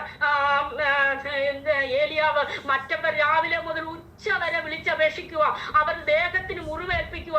എന്നിട്ട് അവരുടെ ദേവനോ ദേവിയോ ഒന്നും പ്രസാദിപ്പില്ല. ഏലിയാവ് പറയുന്നുണ്ട്, നിങ്ങൾ ഉറക്കെ വിളിക്കുക. ചിലപ്പോൾ ഉറങ്ങുമായിരിക്കും, ചിലപ്പം പുറത്തു പോയേക്കുമായിരിക്കും, അങ്ങനെ പല കാര്യങ്ങൾ ഏലിയാവ് പറയുന്നുണ്ട്. ഞാൻ സമയം കടന്നു പോകുന്നതുകൊണ്ടാണ് ഞാൻ ഇത് കുറയ്ക്കുന്നത്. പ്രിയ ദൈവജനമേ, നമ്മൾ ഇത് വായിക്കുമ്പോഴൊക്കെ നമുക്ക് മനസ്സിലാകാൻ കഴിയും. ഹല്ലേലൂയ, സ്തോത്രം സ്തോത്രം. ഏലിയാവ് എന്നാൽ ഒത്തിരി ഒന്നും പ്രാർത്ഥിച്ചില്ല. ഏലിയാവിന്റെ പ്രാർത്ഥനയാണ് ഇവിടെ ഞാൻ വായിച്ചത്. സ്തോത്രം. യഹോവേ ഉത്തരമരുളണമേ, നീ തന്നെ ദൈവം, നീ തങ്ങളുടെ ഹൃദയം വീണ്ടും തിരിച്ചു വന്ന് ഈ ജനം അറിയേണ്ടതിന് എനിക്ക് ഉത്തരം അരുളണമേ. അത് പറഞ്ഞതിന് ശേഷം ദൈവത്തിന്റെ ആ തീ ഇറങ്ങി ആ യാഗവസ്തുവിനെ ദഹിപ്പിക്കുന്നതായിട്ടും തോട്ടിലെ വെള്ളം വറ്റിച്ചു കളയുന്നതായിട്ടും നമുക്ക് കാണുവാനിടയായി. പ്രിയ ദൈവജനമേ, നമ്മുടെ ദൈവം ജീവനുള്ള ദൈവമാണ്. ബിംബങ്ങളോ മിഥ്യാമൂർത്തികളോ വിളിച്ചാൽ വിളി കേൾക്കാത്ത ഊമദൈവങ്ങളോ ഒന്നുമല്ല. നമുക്ക് വേണ്ടി നിയമപ്രകാരം ആരാധനക്രമം യഥാസ്ഥാനപ്പെടുത്തി എവിടെയെങ്കിലും കല്ലുകൾ അകന്നു പോയിട്ടുണ്ടെങ്കിൽ ആ കല്ലുകളെല്ലാം വീണ്ടും ഒന്നിച്ച് അതാത് സ്ഥാനം പ്രോപ്പർ വേയിൽ കൊണ്ടുവന്നിട്ട് ആ പ്രോപ്പർ പ്ലേസിൽ അത് വെക്കുവാണെങ്കിൽ എന്നിട്ട് ദൈവത്തോട് പ്രാർത്ഥിക്കുക, ദൈവമേ ജനം കാണണം നീ ദൈവമാണെന്ന്, ഞാൻ ദൈവമാണെന്ന്. എന്നെ ഉയർത്തുവാനല്ല, നമ്മൾ ആരെയും മറ്റുള്ള മുമ്പിൽ നമ്മൾ ഉയരാൻ പോകണ്ട. അത് ദൈവത്തിന്റെ സമയത്ത് ദൈവം അത് നമ്മളെ ഉയർത്തുവാൻ പദ്ധതി ഉണ്ടെങ്കിൽ ദൈവം അത് ചെയ്തോളും. ആകയാൽ പ്രിയ ദൈവജനമേ, ആ ഭക്തനെ പോലെ നമുക്കുമായിരിക്കാം. യഹോവേ എനിക്ക് ഉത്തരം അരുളണമേ. ഈ പ്രവൃത്തി മറ്റുള്ളവർ കണ്ട് വിശ്വസിക്കത്തക്ക രീതിയിൽ ദൈവത്തിന്റെ പ്രവൃത്തി നമ്മുടെ ജീവിതത്തിൽ വെളിപ്പെടുവാനായിട്ട് നമുക്ക് ആ ദൈവത്തോട് പ്രാർത്ഥിക്കാം. വീണ്ടും സ്തോത്രം സ്തോത്രം. നമ്മളിവിടെ അടുത്തത് പറ്റിയിരുന്നാൽ നാലാമത്തെ, ഞാൻ കൂടെ ഇരിക്കാമെന്ന് പറഞ്ഞ ദൈവം, നമ്മളോട് കൂടെ ഇരിക്കുന്ന ദൈവം. ഞാൻ ദൈവത്തിന്റെ സന്നിധിയിൽ യെശയ്യാവിൽ കാണുന്നു, ഒരമ്മ തന്റെ കുഞ്ഞിനെ മറക്കുമോ? താൻ പ്രസവിച്ച മകനോട് കരുണ തോന്നാതിരിക്കുമോ? അവൻ മറന്നു കളഞ്ഞാലും ഞാൻ നിങ്ങളെ മറക്കത്തില്ല. ദൈവം നമ്മുടെ ആയുസിന്റെ അന്ത്യം വരെ നമ്മളെ എന്ന് ദൈവസന്നിധിയിൽ നമ്മൾ അവന്റെ മക്കളായി ദൈവത്തിന്റെ രക്തം കൊടുത്ത് നമ്മളെ വിലയ്ക്ക് വാങ്ങി അവന്റെ മക്കളാക്കി നമ്മളെ തീർത്തുവെങ്കിൽ അന്ത്യം വരെ നമ്മളെ നടത്തുവാൻ ദൈവം വിശ്വസ്തനാണ്. പലരും, നമ്മൾ സ്നേഹിക്കുന്നവർ പലരും നമ്മളെ വിട്ട് മടങ്ങിപ്പോകാം. ഞങ്ങൾ ഈ ഫീൽഡിലൊക്കെ ഞങ്ങളെ സുവിശേഷ വേലയൊന്നും നിങ്ങൾക്കറിയാം, ഭൗതിക ജോലിയോടുള്ള ബന്ധത്തിലൊക്കെ ആയിരുന്നു. സ്നേഹിക്കുമെന്ന് കരുതിയവർ, കൂടെ നിൽക്കുമെന്ന് കരുതിയവർ, ഞങ്ങൾ കൈത്താങ്ങൽ കൊടുത്തവർ, ഞങ്ങൾ അവർക്ക് വേണ്ടി ഞങ്ങളുടെ ഒരു പറയുവാണ് ജീവൻ കൊടുത്തവർ. സുസനാന്റി ചിരിക്കുന്നു. സുസനാന്റിക്ക് കാര്യങ്ങൾ മനസ്സിലായി എന്ന് ഞാൻ കരുതുന്നു. അത്രമാത്രം സ്നേഹിച്ചവർ, അവർ വന്ന സമയത്തൊക്കെ ഒരു വാക്ക് എഴുന്നേറ്റ് നിന്ന് പറയുവാനോ, ഒന്ന് പ്രാർത്ഥിക്കുവാനോ, ഒരു വ്യക്തി വന്നാൽ അവർക്കൊരു ഒരു ഗ്ലാസ് വെള്ളം കൊടുക്കുവാനോ, ഒരു ഗസ്റ്റിനെ എങ്ങനെയാണ് അവരെ ഒന്ന് സൽക്കരിക്കുന്ന അങ്ങനെ ആതിഥ്യ മര്യാദകളൊക്കെ അറിയാൻ കഴിയാതെ ഇന്ന് അനേക പ്രിയപ്പെട്ടവരൊക്കെ ഞങ്ങളുടെ കൂടെ ഉണ്ടായിരുന്നു. അവരെയൊക്കെ കൈപിടിച്ച് ഉയർത്തി കൊണ്ടുവന്നു. ജീവൻ പണയം വെച്ച് വേണേ ബാച്ചാൻ ഇവിടുന്ന് പോണം എന്ന് പറയുമ്പോഴും സഭ അത് മാത്രമേ ബാച്ചാന്റെ ഹൃദയത്തിലുള്ളായിരുന്നു. പലപ്പോഴും ഞാൻ ചോദിച്ചിട്ടുണ്ട്, ഇത്രമാത്രം നമ്മള് ഇവർക്കൊക്കെ വേണ്ടി നമ്മളും സഹോദരിമാരാണല്ലോ, പെട്ടെന്ന് നമ്മുടെ ഹൃദയം അങ്ങ് തകർന്നു പോകും. ഇത്രയൊക്കെ അവർക്ക് വേണ്ടി ഒക്കെ ചെയ്തിട്ട് അവരിങ്ങനെയൊക്കെ ചെയ്തല്ലോ എന്നുള്ള വേദന വന്ന് മതി എന്നൊക്കെ പറഞ്ഞില്ല. സഭ വ്യക്തിയുടെ കയ്യിൽ ഏൽപ്പിക്കാതെ നമുക്ക് മടങ്ങിപ്പോകാൻ പറ്റത്തില്ല. ദൈവം നമ്മളോട് കാരണം ഞങ്ങൾ ഇവിടെ വന്നു 2003 ഡിസംബറിലാണ് ദൈവം ഞങ്ങളെ സഭാ ശുശ്രൂഷയ്ക്ക് വേണ്ടി ദൈവം ആ ദൗത്യം ഞങ്ങളെ ഏൽപ്പിച്ചത്. ഇതുവരെ ഞങ്ങളുടെ ജീവിതത്തിൽ വിശ്വസ്തയോടെ ചെയ്യുവാൻ ദൈവം കൃപ തന്നു. 17 വരെ ഭൗതിക ജോലിയോടുള്ള ബന്ധത്തിലായിരുന്നു. എന്നാൽ ബാക്കിയുള്ള ഈ വർഷങ്ങൾ പൂർണ്ണ സമയം കർത്താവിന്റെ വേലയോടുള്ള ബന്ധം. കാരണം നമ്മൾ സ്നേഹിക്കും, നമ്മളോടൊപ്പം നിൽക്കും എന്നൊക്കെ കരുതുന്നവർ പലരും സാഹചര്യം വരുമ്പോൾ എല്ലാം മാറിപ്പോകും. എന്നാൽ ദൈവം പറയുന്നു, ഞാൻ നിന്നെ കൈവിടത്തില്ല, ഞാൻ നിന്നെ അനാഥനാകത്തില്ല. ആരെല്ലാം കൈവിട്ടാലും ആരെല്ലാം മാറിപ്പോയാലും. അതുകൊണ്ടാ പറയുന്നത്, അമ്മ തന്റെ കുഞ്ഞിനെ മറക്കുമോ? നമുക്കറിയാം, ഇപ്പം അമ്മത്തൊട്ടിലൊക്കെ ഇഷ്ടംപോലെ കാണുന്നുണ്ടല്ലേ. സാധാരണ ഒരു പെറ്റ കുഞ്ഞിനെ ഒരിക്കലും അമ്മത്തൊട്ടിലൊന്നും ആരും കളഞ്ഞിട്ടൊന്നും പോകത്തില്ല. എന്നാൽ ഇന്ന് സമൂഹം അങ്ങനെയൊക്കെയാ അല്ലേ ആയി പോകുന്നുണ്ട്. പലരും പറയുന്ന ദേവദാസന്മാരൊക്കെ കേൾക്കുന്നു, മൂർക്കം പാമ്പിനാ പാല് കൊടുത്ത് വളർത്തുന്നെന്ന്. അത് വളർന്നു കഴിയുമ്പം ആ പാല് കൊടുത്ത കൈക്ക് തന്നെ തിരിഞ്ഞ് കൊത്തും. അങ്ങനെയൊക്കെ അനുഭവങ്ങൾ ഉള്ളവർ ഇവിടെ ഇരിപ്പുണ്ടെന്ന് എനിക്കറിയാം. അതൊന്നും അറിയാതെ ദൈവാത്മാവ് സംസാരിക്കത്തില്ല. ഞാൻ ദൈവാത്മാവിൽ പറയുന്നു, അങ്ങനെയുള്ളവരൊക്കെ ധൈര്യപ്പെടണം. ദൈവം അറിയാതെ നമ്മുടെ ലൈഫിൽ ഒന്നും വരത്തില്ല. ദൈവം നമ്മുടെ കൂടെ ഉണ്ടെങ്കിൽ ആരെല്ലാം നമ്മളിൽ നിന്ന് മാറിപ്പോയാലും ദൈവം മതി. നമ്മുടെ അഖിലാണ്ടങ്ങളെ സൃഷ്ടിച്ച അരിമനാഥൻ കൂടെ ഉണ്ടെങ്കിൽ പിന്നെ എന്തിനാണ് മറ്റുള്ളവരെ നമ്മൾ ഭയപ്പെടുന്നത്? ആകെ ദൈവം നമ്മുടെ കൂടെ ഉണ്ട്. ആകെ വീണ്ടും ഒരു കാര്യം കൂടെ പറഞ്ഞ് ഞാൻ എന്റെ വാക്കിനെ ഉപസംഹരിക്കാം. ദൈവത്തോട് കൂടെ ഇരിക്കുന്ന ദൈവം, അത് ദാനിയേലിന്റെ പുസ്തകം 3-ാം അധ്യായം 17-ാം വാക്യം.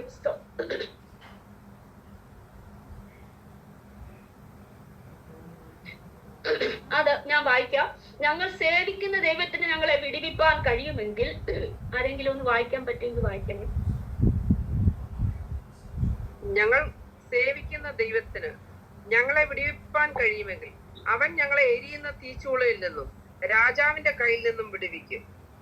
അല്ലെങ്കിലും ഞങ്ങൾ രാജാവിന്റെ ദേവന്മാരെ സേവിക്കുകയില്ല, രാജാവ് നിർത്തിയ സ്വന്തം ദൈവത്തെ നമസ്കരിക്കുകയുമില്ല എന്നറിഞ്ഞാലും എന്ന് ഉത്തരം പറഞ്ഞു. 25 കൂടെ വായിക്കണേ. അതിനവൻ, 4 പുരുഷന്മാർ കെട്ടഴിഞ്ഞ തീയിൽ നടക്കുന്നതായി ഞാൻ കാണുന്നു, അവർക്കൊരു കേടും തട്ടിയിട്ടില്ല, 4-മത്തവന്റെ രൂപം ഒരു ദൈവപുത്രനോട് ഒത്തിരിക്കുന്നു എന്ന് കൽപ്പിച്ചു. സ്തോത്രം. കണ്ടോ, ഇവിടെ അതും നമുക്കറിയുന്ന കാര്യമാണ്. ദാനിയേലിന്റെ ജീവിതത്തിൽ ഉണ്ടായ സംഭവങ്ങളാണ് അല്ലെ. ദാനിയേൽ വിശ്വസ്തനായിരുന്നു, ദൈവസന്നിധിയിൽ വിശ്വസ്തയോടെ നിന്നു. എന്നാൽ അവിടെയും ദാനിയേലിനെതിരെ രേഖയൊക്കെ എഴുതി ഈ ദൈവത്തെ ദാനിയേൽ രാവിലെ ഉച്ചയ്ക്കും വൈകിട്ടും സങ്കടം ബോധിപ്പിച്ച് കരയുന്നുണ്ട്. അതുകൊണ്ട് നീ ഒരു നിയമം കൊണ്ടുവരണം, നിന്നെ അല്ലാതെ വേറൊരു ദൈവത്തെ ആരാധിക്കരുത്. അങ്ങനെ ഓക്കെ, രാജാവ് അത് സമ്മതിച്ചു. ദാനിയേലിനെ കൊണ്ട് സിംഹക്കുഴിയിൽ തീയിലിട്ടു. അത് നമുക്കറിയാം. ദാനിയേലിനെ ശത്രുഘ് മേശക് അബേദ്നെഗോ, അവിടെ ശത്രുഘ് മേശക് അബേദ്നെഗോവിനെ കൊണ്ടിടുന്നതായിട്ടൊക്കെ നമ്മൾ വായിക്കുന്നുണ്ട്. അവിടെ സ്തോത്രം, ഈ രേഖ എഴുതിയിരിക്കുന്നത് കണ്ടപ്പോഴും ദാനിയേൽ പറഞ്ഞു, ഞങ്ങൾ സേവിക്കുന്ന ദൈവം ഞങ്ങളെ വിടുവിക്കും. അവൻ ഞങ്ങളെ വിടുവിച്ചില്ലെങ്കിലും ഈ ദൈവത്തെ, രാജാവ് നിർത്തിയ ബിംബത്തെ ഞങ്ങൾ നമസ്കരിക്കില്ല എന്ന് ദാനിയേൽ ഒരു കാര്യം ചെയ്യുമായിരുന്നു, രാവിലെ ഉച്ചയ്ക്കും വൈകിട്ടും സങ്കടം ബോധിപ്പിച്ച് കരയാം. അങ്ങ് പറ്റിയിരുന്നോ, അങ്ങ് കൂടെ ഇരുന്നോ, ഏത് സാഹചര്യങ്ങളും, തീച്ചൂളയാകട്ടെ, സിംഹക്കുഴിയാകട്ടെ, എന്ത് വന്നാലും നമ്മളെ വിടുവിക്കുന്നവൻ, രക്ഷിക്കുന്നവൻ, സഹായിക്കുന്നവൻ നമ്മുടെ കൂടെയുണ്ട്. അവൻ നമ്മെ വിടുവിക്കും. എന്നിട്ട് ഇവിടെ കണ്ടോ, രാജാവ് വിളിക്കുക ദുഃഖശബ്ദത്തോടെ, അല്ലെ? തീയിൽ നമ്മളെ 3 പേരെ അല്ലേ ഇട്ടെ? ഇവിടെ വേണ്ട 4 പേർ കാണുന്നു. ഒരാൾ എന്തുവാ? അവരുടെ മുഖം ദൈവദൂതന്റെ മുഖത്തോട് കൂടെ 25 അവൻ 4 പുരുഷന്മാർ കെട്ടഴിഞ്ഞ് തീയിൽ നടക്കുന്നത് ഞാൻ കാണുന്നു. അവർക്കൊരു കേടും തട്ടിയിട്ടില്ല. 4-ാമത്തെ രൂപം ഒരു ദൈവപുത്രനോട് ഒത്തിരിക്കുന്നു എന്ന് പറഞ്ഞു. കണ്ടോ, ഇവിടെ 3 പേരെ ഇട്ടത്, ഒരാളും കൂടെ നമ്മുടെ കൂടെ വരുന്ന ദൈവം, അല്ലെ? ഏത് തീച്ചൂളയുടെ സമമായാലും യെശയ്യാവിൽ കാണുന്നു, വെള്ളത്തിൽ കൂടെ നടന്നാൽ ഞാൻ നിന്നോട് കൂടെ ഇരിക്കും, തീയിൽ കൂടെ നടന്നാൽ വെന്തുപോകയില്ല, അഗ്നിജ്വാല നിന്നെ ദഹിപ്പിക്കത്തില്ല. ഇതൊക്കെ നമുക്ക് വാഗ്ദത്തം ദൈവം തന്നതിനാൽ ഞാൻ എന്റെ ദൈവത്തെ സ്തുതിക്കുന്നു. ആകയാൽ പ്രിയ ദൈവജനമേ, നമുക്കും ഈ ദിവസങ്ങളിൽ ദൈവത്തോടൊന്ന് കൂടെ നടക്കാം. എന്തൊക്കെ പ്രതിസന്ധികൾ വരട്ടെ, എന്തൊക്കെ ഭാരം വരട്ടെ, നശിപ്പിച്ച് കളയുവാൻ തന്ത്രങ്ങൾ മെനഞ്ഞോട്ടെ, എന്നാൽ ദൈവം നമ്മുടെ കൂടെ ഉണ്ടെങ്കിൽ നമ്മളെ നശിപ്പിക്കുവാൻ ഈ ലോകത്തിലെ ഒരു ശക്തിക്ക് കഴിയത്തില്ല.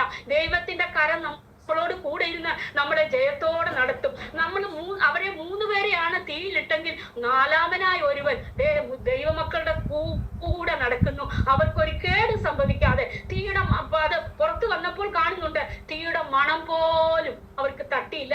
സാധാരണ തീ ആദ്യം കത്തുന്ന നമ്മുടെ തലമുടിയാണ്. തലമുടി ഒരെണ്ണം പോലും കരിഞ്ഞു പോകാൻ പോലും ദൈവം സമ്മതിച്ചില്ല. അതിനുശേഷം എന്താണ്? ആ രേഖ മാറ്റി എഴുതി, ഇവരുടെ ദൈവമാണ് ഇനിയും മുമ്പോട്ടുള്ളത്. ഈ മറ്റു ഒരു ദൈവത്തെയും ആരാധിക്കാൻ പറ്റത്തില്ലെന്നൊരു പ്രമാണം കൂടെ അവിടെ കൊണ്ടുവരുവാൻ ഇടയായി തീർന്നു. വാത്സല്യ ദൈവജനമേ, നമുക്ക് ഇന്നത്തെ ഈ ദൈവവചനം നമുക്ക് ഓരോരുത്തർക്കും അനുഗ്രഹമായി തീരട്ടെ. 91-ാം സങ്കീർത്തനം 14-ാം വാക്യം, അവൻ എന്നോട് പറ്റിയിരിക്കാൻ ഞാൻ അവനെ വിടുവിക്കും, അവൻ എന്റെ നാമത്തെ അറിയാൻ ഞാൻ അവനെ ഉയർത്തും, അവൻ എന്നെ വിളിച്ചപേക്ഷിക്കും, ഞാൻ അവന് ഉത്തരമരുളും, കഷ്ടകാലത്ത് ഞാൻ അവനോട് കൂടെയിരിക്കും. പ്രിയ ദൈവജനമേ, നമുക്ക് ഈ ദിവസങ്ങൾ വിടുവിക്കുന്ന ദൈവം, ഉയർത്തുന്ന ദൈവം, ഉത്തരം തരുന്ന ദൈവം, കൂടെ ഇരിക്കുന്ന ദൈവം. നമുക്ക് ഈ 4 കാര്യങ്ങൾ നമുക്ക് അല്പമായി ചിന്തിക്കുവാനിടയായി നമുക്ക് നമ്മളെ തന്നെ ഒന്നുകൂടെ ശോധന ചെയ്യാം. ദൈവമേ, എന്റെ ജീവിതത്തിൽ എന്തെങ്കിലും കുറവുകൾ വന്നു പോയിട്ടുണ്ടെങ്കിൽ നാഥ എന്നോട് ക്ഷമിച്ച് തുടർന്നും അങ്ങയുടെ ഹിതപ്രകാരം മുമ്പോട്ട് പോകുവാൻ ദൈവം എനിക്ക് കൃപ തരണമെന്ന് നമുക്ക് പ്രാർത്ഥിക്കാം. അതിനായി ദൈവം സഹായിക്കട്ടെ. ഇത്രത്തോളം സമയം ശ്രദ്ധയോടെ കേട്ടുകൊണ്ടിരുന്ന പ്രിയ വാത്സല്യ സഹോദരങ്ങൾക്ക് ഞാൻ എന്റെ നന്ദി പറയുന്നു. ഇങ്ങനെ ഒരു അവസരം സൂസൻ ആന്റി എനിക്ക് വേണ്ടി ഒരുക്കി തന്നതിനാൽ ഞാൻ സൂസൻ ആന്റിക്ക് നന്ദി പറയുന്നു. അതുപോലെ പാട്ടുപാടി അനുഗ്രഹീതമായി വർഷിപ്പ് ലീഡ് ചെയ്യാനൊക്കെ വാത്സല്യ സഹോദരങ്ങളെ സഹായിച്ചല്ലോ. എന്റെ പ്രിയ വാത്സല്യ കുഞ്ഞുങ്ങളും ഈ മീറ്റിംഗിലുള്ളത്, അതിനായി ഞാൻ ദൈവത്തെ സ്തുതിക്കുന്നു. അപ്പോൾ തന്നെ എനിക്കൊരു ദുഃഖം വാർത്തയുമുണ്ട്. ഞങ്ങൾക്ക് എന്റെ അമ്മച്ചിക്ക് ഒരു സഹോദരിയും 4 സഹോദരങ്ങളുമാണ്. അതിൽ എന്റെ അമ്മച്ചിയുടെ സിസ്റ്റർ ഇന്ന് പകൽക്കാലം താൻ പ്രിയമ്മച്ച ദൈവസന്നിധിയിൽ ചേർക്കപ്പെട്ടു. അത് ഞങ്ങൾക്കൊരു ദുഃഖമുണ്ട്. ഇന്ന് ഉച്ച കഴിഞ്ഞ് എനിക്ക് ഇങ്ങനെ മെസ്സേജ് വന്നുകൊണ്ടിരിക്കുകയായിരുന്നു. സൂസൻ ആന്റിയോട് ഞാൻ പറഞ്ഞതാണ് ഇങ്ങനെ ഞാൻ പിന്മാറുമെന്ന്. മനസ്സൽപ്പം ചഞ്ചലിച്ചിട്ടുണ്ടായിരുന്നു. എന്നാലും ദൈവം എന്നെ ബലപ്പെടുത്തി. ഞങ്ങളുടെ വളരെ ഞങ്ങൾ ഒന്നുകൂടെ പറയുവാണെങ്കിൽ, ഞങ്ങളുടെ കുടുംബത്തിൽ, ഞങ്ങളുടെ അമ്മച്ചിയുടെ കുടുംബം എന്ന് പറയുന്നത് വളരെ സ്നേഹം, സഹോദരങ്ങളും അടുത്ത ജനറേഷൻ ആയാലും ഇത്രമാത്രം സ്നേഹമുള്ളവർ വേറെ ഉണ്ടോ എന്ന് പോലും ഞങ്ങൾക്ക് മാത്രം ഞങ്ങളെ സ്നേഹിക്കുന്ന അമ്മച്ചിയുടെ കുടുംബമാണ്. അമ്മ പ്രാർത്ഥിക്കുന്ന ഒരു അമ്മാമ്മയായിരുന്നു. ഞാൻ പറയും, അമ്മച്ചി, വല്യമ്മച്ചി, അമ്മാമ്മ, ഞങ്ങൾക്ക് 3 പേരും രാത്രിയുടെ യാമങ്ങളിലൊക്കെ പ്രാർത്ഥിക്കുന്നവരായിരുന്നു. ഒരു പ്രാർത്ഥിക്കുന്ന ധീര വനിതയാണ് നഷ്ടപ്പെട്ടത്.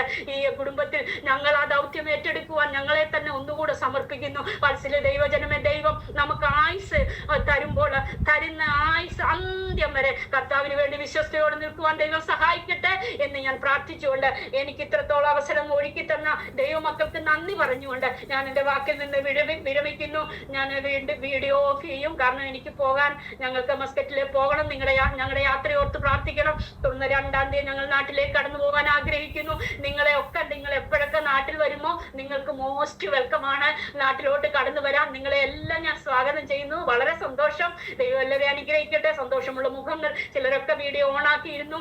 എല്ലാവർക്കായും ഒരു പ്രാവശ്യം കൂടെ നന്ദി പറയുന്നു. ദൈവം എല്ലാവരെയും ധാരാളമായി സഹായിക്കട്ടെ. സ്തോത്രം.